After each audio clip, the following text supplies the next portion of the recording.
How the gambling epidemic is destroying society. This is gonna be a W video. Let's watch this, especially with the new stake, me doing parlays. This is perfect. The major news outlets weren't the first to call the election for Donald Trump. It wasn't even a polling group or a political organization. Instead, it was Polymarket. Everyone to the punch, confirming the results hours before it hit the news. It's not the only reason they've been in the headlines. In the wake of the election, the FBI raided the home of Polymarket's CEO, Shane Copland, and confiscated his phone, although he wasn't actually arrested. So who got the spooks so spooked?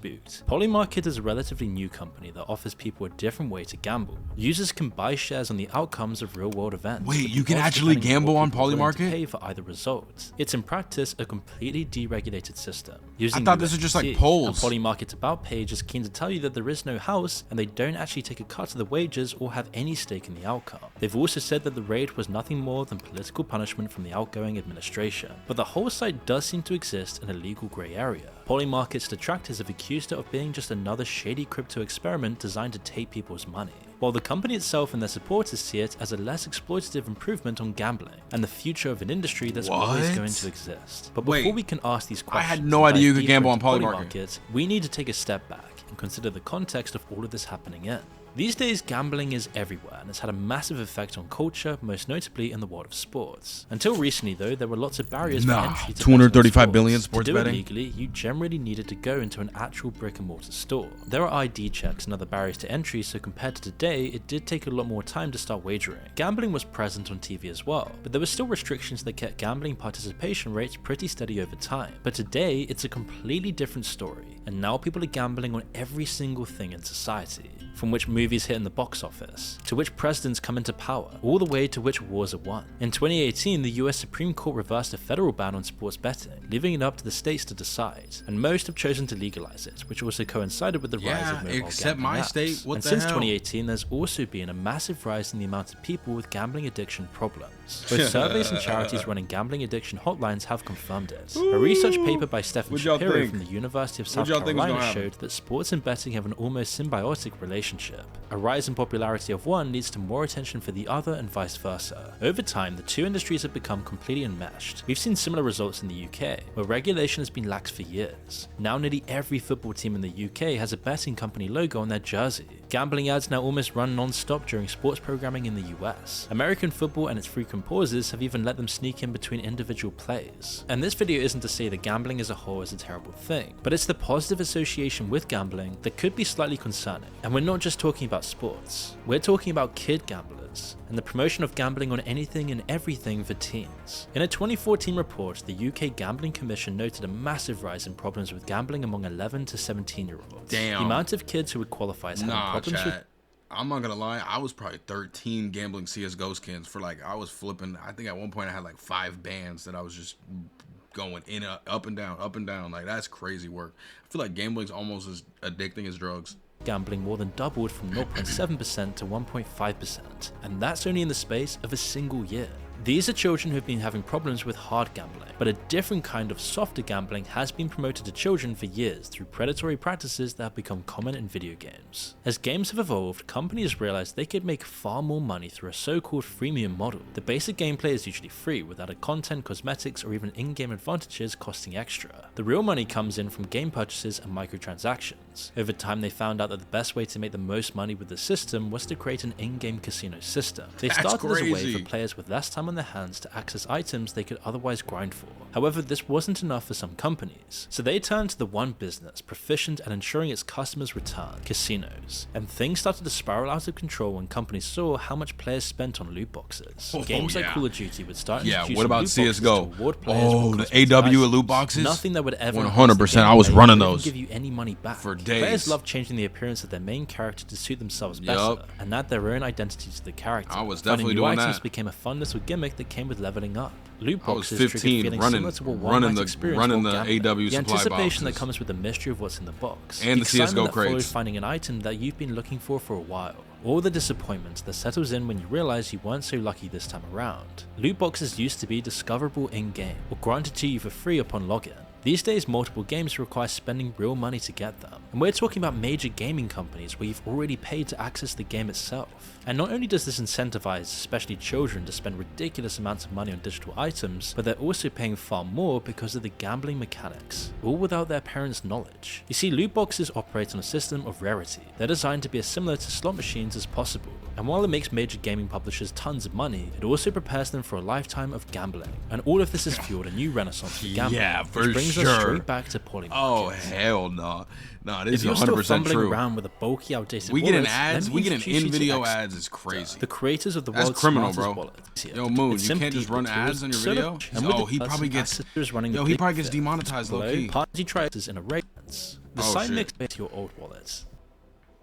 They've been one of the leading forces in a race to monetize a new way of gambling, a peer-to-peer marketplace for betting on the outcomes of real-world events. The site mixes crypto, gambling, and the stock market all into one. In normal gambling, people place wagers on an outcome. In roulette, for example, if you place a bet on black and the ball lands on one of the black numbers, then you win. Polymarket and other sites like it are a little different. Instead, it's like you can buy shares for each outcome. So you could either buy shares that the ball will land on black or that it won't land on black. The amount you can win is decided by what other people are willing to pay. If most users think there's a 55% chance it will land on black, then the share will cost 55 cents and pay out $1 if you're right. This system means that you can either just bet on the outcome or wait for the result by buying shares of one of the outcomes. It's crazy. Or you can buy and sell shares before the outcome even happens, either making a profit or a loss based on how the consensus has changed. It all means that no third party is taking a cut, but other problems come up instead, as we'll find out. If you're going to believe the founder Shane Copland's social media posts, Polymarket began in a bathroom on a laptop sitting on top of a laundry basket, but it wouldn't stay that way for long. Launched in 2020, the site was functional months before the election in November.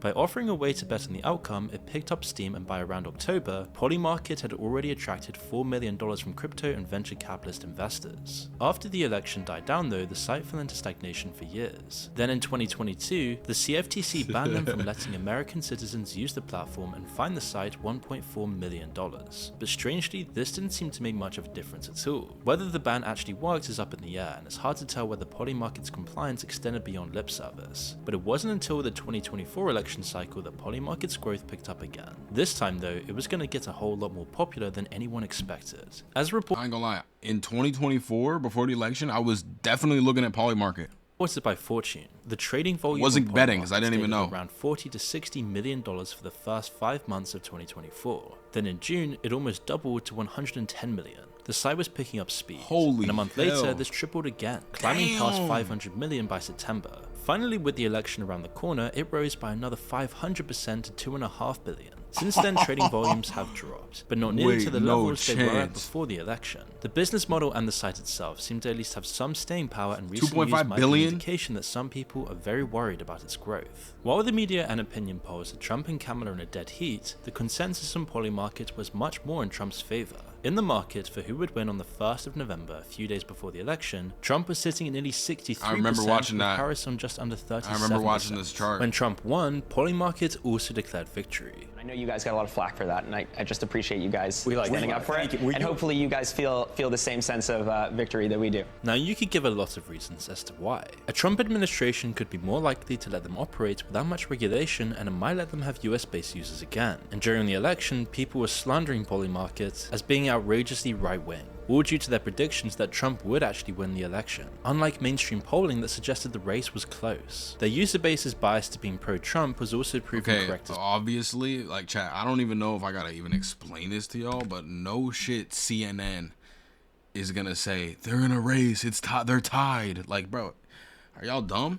That suggested the race was close. Their user base's bias to being pro-Trump was also proven correct as well, adding weight to their claims of representing the true voice of the people. But just a few days later though, the FBI suddenly raided Polymarket's offices in New York, confiscating Copland's phone and laptop. While other similar exchanges have been allowed to operate and let users place bets on US politics, Polymarket had not gotten the go-ahead. Meanwhile, it's almost certain that lots of US citizens have been using the platform, bypassing the region lock with VPN. Whether it's Polymarket's responsibility to investigate and stop this though is a legal question. So while they were obviously breaking their deal, they also have tons of plausible deniability that could possibly see them through a lawsuit if nothing else comes up. But of course, Polymarket were quick to claim that it was all a case of political punishment by the outgoing Democrats. The main objection that Polymarket's detractors have raised is based on the fact that it's unregulated. They say it opens the doors to insider trading, market manipulation, and other predatory practices. Just a few days before the election, Fortune.com published a piece accusing Polymarket of being full of wash trading, a scam where users buy and sell lots of the same shares over and over again to make it look like a hot commodity. The crypto firms that came up with this analysis state up to a third of the activity surrounding the presidential market, the largest on the site, was wash trading.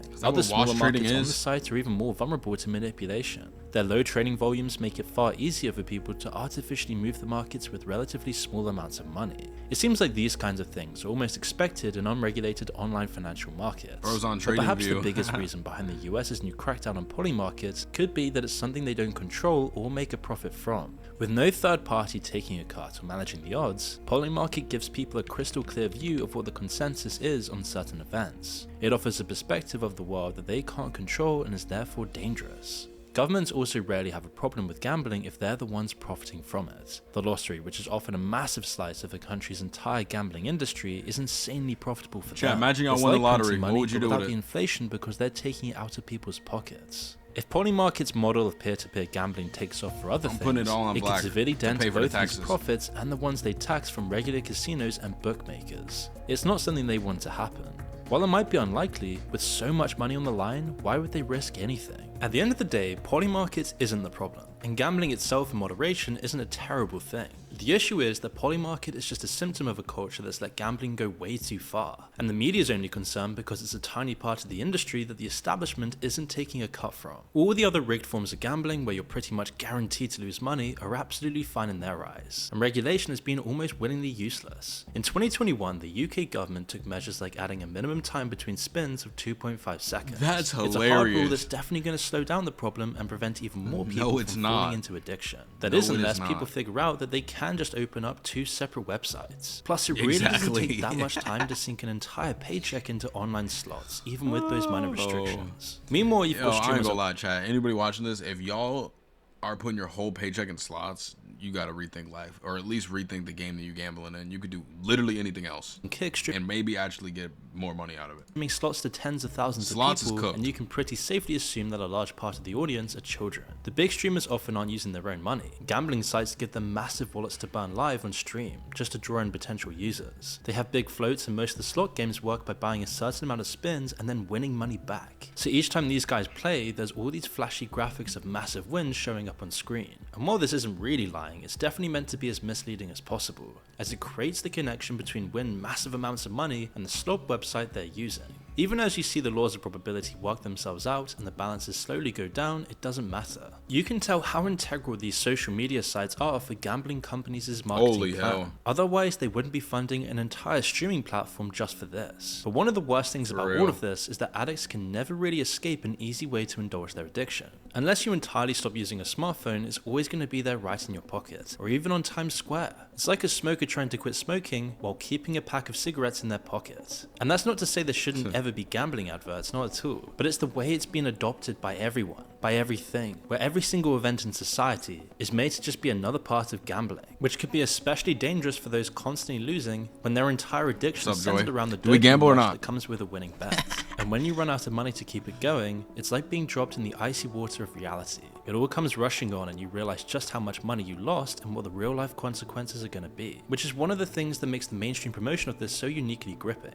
is that everybody's trying to avoid this feeling, especially in a society where people are becoming poorer and poorer, uneven to even safely survive, constantly being shown this option of winning, where you can gamble on I didn't even know they could do that though. Hit in the box office, Romania president who wins bet money on that? That's millions insane. and millions of people trying to avoid the reality like IRL of parlays. Trying to avoid the reality of their own situation in life. And while in moderation it can be fun and fine, the problem comes when every single thing is monetized in this way. When you're a kid, it's loot boxes, and as you grow up, this sort of thing just becomes normal. But it is important to remember though that there is always still hope for recovery. We're built to deal with adversity and keep going through tough conditions and not resist temptation. But with how much this stuff is pushed into people's faces, it's almost a sign of a society that's completely financially unstable, where materialism and money is promoted against everything else. Lots of addicts look back on their first bet and know that if they had lost instead of won, that whole habit would have never been formed and they would have escaped. Ironically, the dangers of gambling are always created by being lucky in the beginning. People who've revealed it to their families and their friends are often surprised at how willing they are to help, but the absolute worst move is to keep it to yourself and bear the burden of being alone.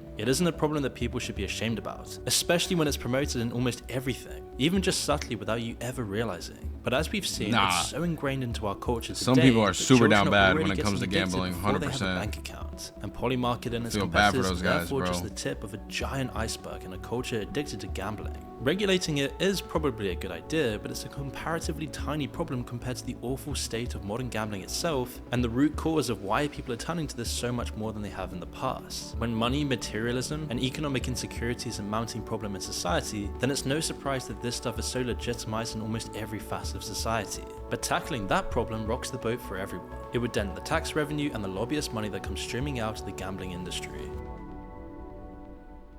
That's insane, bro. Nah, they actually are speaking facts, because this dude Brian's been watching fucking Korean baseball, betting on Korean baseball, staying up till 3 a.m. betting on that, watching games all day, making 18 parlays a day. Like, yeah, I ain't gonna lie. It might actually be destroying society, but I guess we'll find out.